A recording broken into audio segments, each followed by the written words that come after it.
नमस्कार, मी अमृता दीक्षित. आम्ही ठाणेकर वृत्तवाहिनीमध्ये सर्वांचं स्वागत. प्रथम आजच्या ठळक घडामोडी. मालवण येथे उभारण्यात आलेला छत्रपती शिवाजी महाराज यांचा 8 महिन्यांपूर्वी उभारलेला पुतळा कोसळला आहे. त्यामुळे शिवप्रेमी प्रचंड संतापले आहेत. मतांसाठी महाराष्ट्राच्या अस्मितेशी खेळण्याचा प्रकार राज्य आणि केंद्र सरकारने केल्याचा आरोप करीत डॉक्टर जितेंद्र आव्हाड यांच्या नेतृत्वाखाली महाविकास आघाडीच्या कार्यकर्त्यांकडून छत्रपती शिवाजी महाराज यांच्या पुतळ्यास दुग्धाभिषेक करण्यात आला. दरम्यान ज्येष्ठ श्रेष्ठ अनुभवी शिल्पकार आपल्याकडे आहेत, त्यांना विचारात न घेता या आपटेला कुठून शोधून आणलं? या आपटेने किती पुतळे बनवले होते? कुठलाही अनुभव नसताना आपटेला तुम्ही कॉन्ट्रॅक्ट का दिलं? असा सवाल डॉक्टर जितेंद्र आव्हाड यांनी यावेळेस उपस्थित केला. कोकणाला वादळ हे नवीन नाही. वादळ वाऱ्यामुळे कोकणात एक साधं नारळही पडत नाही. असं असताना कोकणामध्ये आपटे नावाच्या गृहस्थांनी बनवलेला पुतळा हा तुटतो, फुटतो आणि खाली पडतो. जे स्वतः महाराज अनेक वादळ वाऱ्यांना सामोरे गेले, स्वराज्याची स्थापना केली आणि इथल्या रयतेला सुखी केलं. महाराष्ट्र ओळखला जातो तो शिवरायांमुळे. आज या भ्रष्ट सरकारच्या भ्रष्ट कारभारामुळे ज्याने एकही पुतळा बांधला नव्हता त्या आपटेला कॉन्ट्रॅक्ट मिळतं. पुतळा बनवायला 3-3, 4-4 वर्ष लागतात. यांनी तो 3 महिन्यात का 15 दिवसात का काहीतरी बनवला. ह्याच्यावर साधं कोणाचं लक्षही नव्हतं. तो पुतळा बघितल्यानंतर ते शिवाजी महाराज वाटतच नव्हते. पण या सरकारने कधीही काळजी घेतली नाही. आपले महाराज महाराजांसारखेच दिसले पाहिजे हे प्रत्येक मराठी माणसाच्या हृदयातली इच्छातली, मनातली नाही. हा पुतळा तुटला हा शुभ संकेत नव्हे. महाराजांनी सांकेतिक भाषेत काहीतरी खुणवलंय. महाराजांच्या मनातली राज्य व्यवस्था नव्हे. 50% सगळ्यात 50% होणार असेल तर हेच होईल. कुठे ब्रिज तुटतोय, कुठे रस्त्याला खड्डे पडतायत, कुठे रस्ते खाली जात आहेत. महाराजांकडे हे नव्हतं. 100, 200 वर्ष पुतळे या जगात आहेत. स्टॅच्यू ऑफ लिबर्टी 1886 साली बांधला गेला, अजून इंचभरही हललेला नाही. तो बनला फ्रान्स मध्ये आणि गेला अमेरिकेत. आपल्या मागचा पुतळा, या पुतळ्याला बांधुरी 50 वर्ष झाली आहेत. पहिला जो पुतळा कोल्हापुरात बांधला गेला त्यालाही जवळजवळ 100 वर्ष पूर्ण झाली आहेत. हा महाराष्ट्राचा दैदिप्यमान इतिहास आहे. आजही अनेक ज्येष्ठ श्रेष्ठ कलावंत शिल्पकार आपल्याकडे आहेत जे विविध पुतळे बनवत आहेत. त्यांना विचारात न घेता या आपटेला कुठनं शोधून आणलात तुम्ही? महाराष्ट्राला माहिती द्या, या आपटेने किती पुतळे बनवले होते. कुठलाही अनुभव नसताना आपटेला तुम्ही कॉन्ट्रॅक्ट का दिलं? ह्याची तपासणी का नाही करून घेतलीत? मी स्वतः पुतळा बनवलाय, मी नाही बनवलाय पण लोकवर्गणीतनं बनवलाय कळवा नाक्यावर. या बघा त्या पुतळ्याची शान. गेटवे ऑफ इंडियावरचा पुतळा बघा, बघा त्या पुतळ्यावरची शान. महाराष्ट्रातला पहिला पुतळा अश्वरूढ पुतळा हा नेहरूंच्या हस्ते बसवण्यात आला. बघा त्या पुतळ्याची शान. महाराज म्हणजे महाराष्ट्र आहे.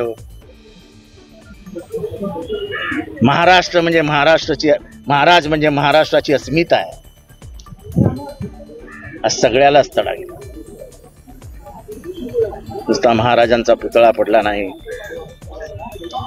तर मराठी माणसाच्या हृदयाला भेगा पडल्या.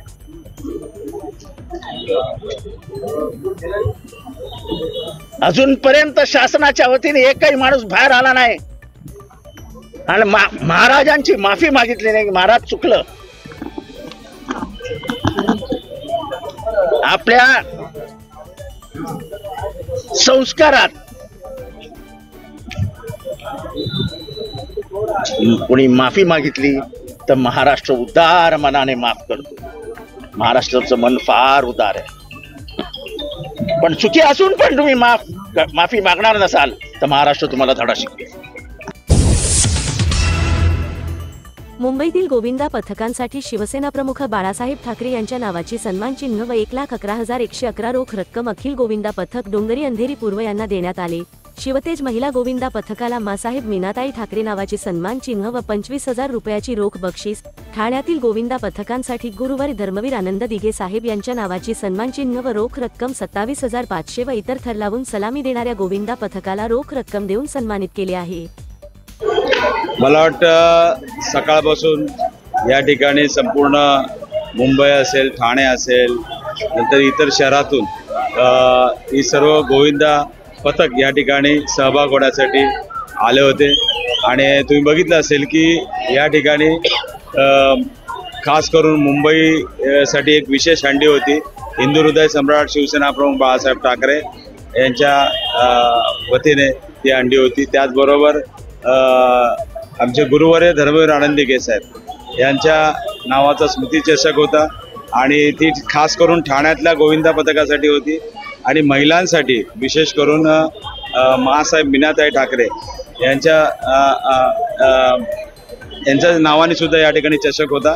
आणि हे आज हे सर्व गोविंदा पथकांनी यामध्ये सहभाग घेतला होता. मी सर्व गोविंदा पथकाचे आभार व्यक्त करतो. धन्यवाद. हंडी फोडण्याची पण कौतुक करावं तेवढं कमी, कारण चार प्रशिक्षक, 4 गोविंदा पथक आणि एवढं कोऑर्डिनेशन आणि तेही आयत्या वेळेस. आयत्या वेळेस ते महत्वाचं आहे, कारण जो चॅलेंज माननीय राजन विचारजीने त्यांच्या समोर दिलं होतं ते त्याने स्वीकारलं. कारण शेवटच्या क्षणी अशी युती होणं आणि त्याच्यातून पाय खेचायचं नाही आपल्याला, आपल्याला आपल्याच मित्रांना सहकार्याला वरती पाठवायचं आहे. वरती म्हणजे उंचीवरती.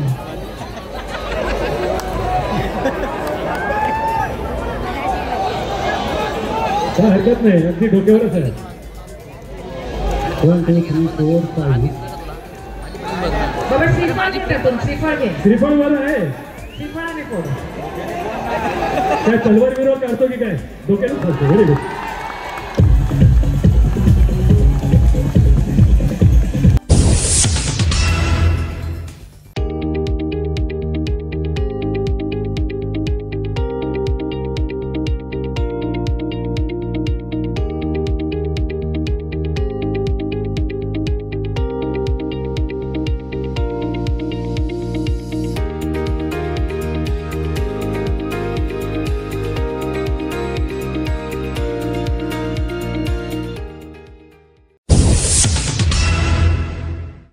महाराष्ट्रातील भगिनींना आधार देणारी राज्य शासनाची मुख्यमंत्री माझी लाडकी बहीण योजना.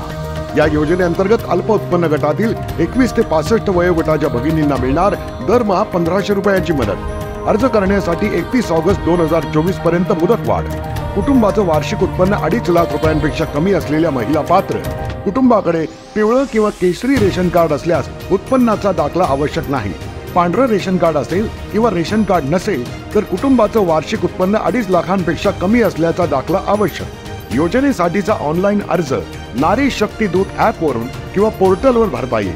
ज्या भगिनींना ऑनलाईन अर्ज भरता येत नसेल त्यांच्यासाठी अंगणवाडी, ग्रामपंचायत, वॉर्ड ऑफिस, सेतू सुविधा केंद्रामध्ये किंवा आशाताई बचत गटाच्या CRP यांची मदत उपलब्ध. आता आपल्याला अभिमानानं म्हणता येईल, सुखी आणि सुरक्षित आहे माझी लाडकी बहीण.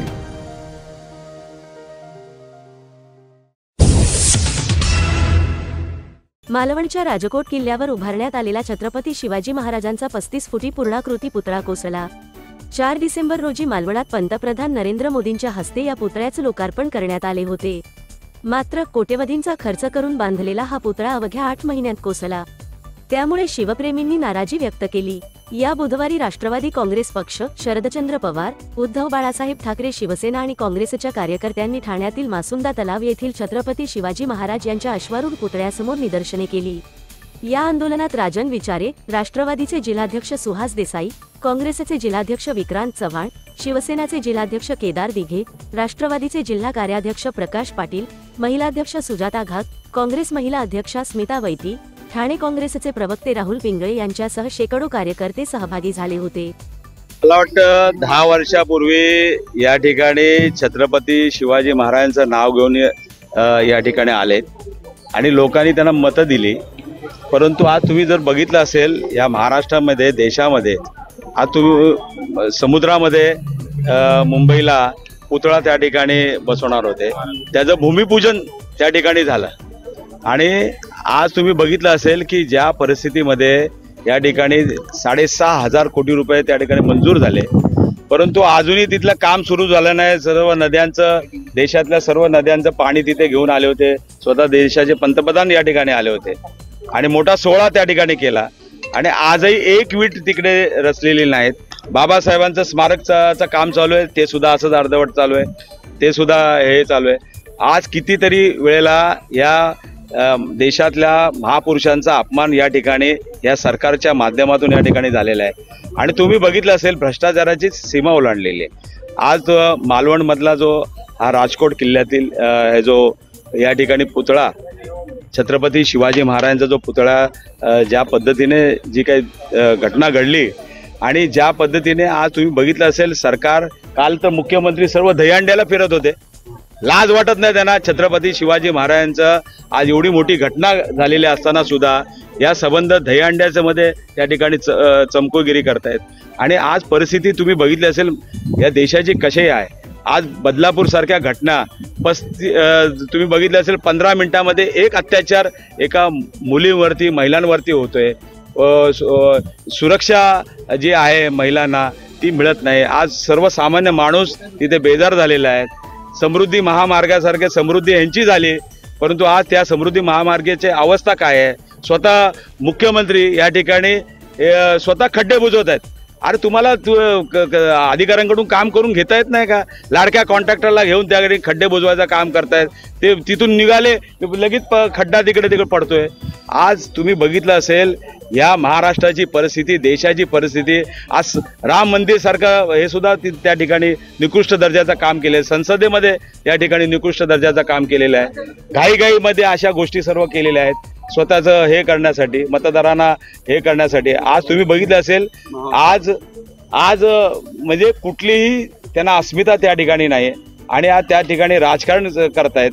मला वाटतं यांना त्या ठिकाणी राज्य करण्यासाठी लायक नाहीत आणि त्यांनी स्वतःहून राजीनामा द्यावा, नाही तर 1.5 महिन्यांनी येणाऱ्या निवडणुकीमध्ये यांना जनताच या ठिकाणी घरी बसवेल. आज मालवणला आदित्य ठाकरे गेले होते, त्या ठिकाणी शिवसैनिकांच्या महिलांना मारहाण करण्यात आलेले आणि मला वाटतं त्यांना दुसरं येतंय काय? पोलीस बंदोबस्तामध्ये आज त्यांचं सर्व काम चालू आहे. पोलीस बंदोबस्त हटवा आणि या समोरासमोर मग तुम्हाला छत्रपती शिवाजी महाराजांचे कसे असतात हे तुम्हाला मावळे ते तुम्हाला समजेल. आज तुम्ही बघितले असेल महिलांवरती तुम्ही या अशा पद्धतीने हे करताय, लाज वाटायला पाहिजे तुम्हाला.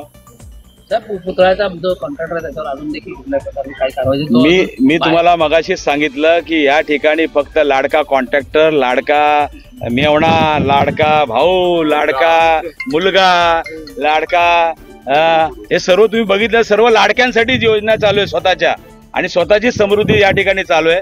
आणि मला वाटतं ह्या सर्व गोष्टीची चौकशी सोडून द्यावं साहेब. छत्रपती शिवाजी महाराजांनी त्या ठिकाणी असं काम करण्याचे कशा पद्धतीने त्या ठिकाणी स्वराज्य निर्माण केलं होतं. आज तुम्ही बघितलं असेल, ज्या वेळेला हिंदवी स्वराज्य या ठिकाणी छत्रपती शिवाजी महाराजांनी जेव्हा केलं तेव्हा 18 पगड जाती, 12 बलुतेदार आणि सर्व जाती धर्माच्या लोकांना एकत्र करून हे स्वराज्य निर्माण केलं.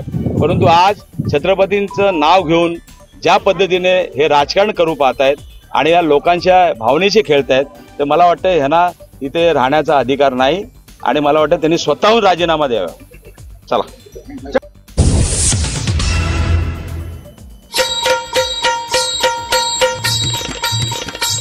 कला, क्रीडा, साहित्य आणि संगीत या कला क्षेत्रात अभूतपूर्व कामगिरी बजावलेल्या ठाणे जिल्ह्यातील अस्सल ठाणेकर कलाकारांना ठाण्याविषयी नेमकं काय वाटतं हे जाणून घेणार आहोत खुद्द त्यांच्याचकडून. आम्ही ठाणेकर वृत्तवाहिनीची नवी मालिका माझं ठाणं मी ठाण्याचा पाहायला विसरू नका, फक्त आणि फक्त आम्ही ठाणेकर वृत्तवाहिनीवर.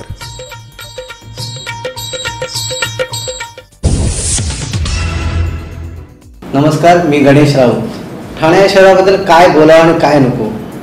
ठाणे या शहराने मला खूप चांगले मित्र दिले, खूप चांगले गुरु दिले. ठाणे या शहरामध्ये नृत्यासाठी एवढं चांगलं पोषक वातावरण आहे. गडकरी रंगायतन म्हणा, काशीनाथ घाणेकर म्हणा, असे म्हणजे सुसज्ज असे रंगमंच ठाण्यामध्ये उपलब्ध आहेत की जिथे आपण आपली कला प्रेझेंट करू शकतो. आणि ठाण्यात बऱ्याच ठिकाणी नृत्याचे क्लासेस चालून माझ्यासारखे नृत्य दिग्दर्शक त्याच्यावरती गुजराण करत आहेत या ठाणे शहरामुळे. या ठाणे शहरामुळे आज आम्ही कुठेही गेलो तरी आम्हाला मानानं स्थान दिलं जातं, ते या ठाणे शहरामुळे. ठाणं माझ्याकरता काय, तर ठाणं माझ्याकरता एक माझं मंदिर आहे की ज्या मंदिरात मी गेल्यानंतर मला असं वाटतं की मी सुखी आहे, मी शांत आहे, मला खूप बरं वाटतं ठाणे शहरात आल्यानंतर. की या ठाणे शहरामुळेच आज आम्ही नावारूपाला आहोत आणि या ठाणे शहरानेच आम्हाला आमच्या सर्व गुणदोषांसह आम्हाला सामावून घेतलेलं आहे. म्हणून मला अभिमान आहे माझ्या ठाण्याचा. आम्ही ठाणेकर.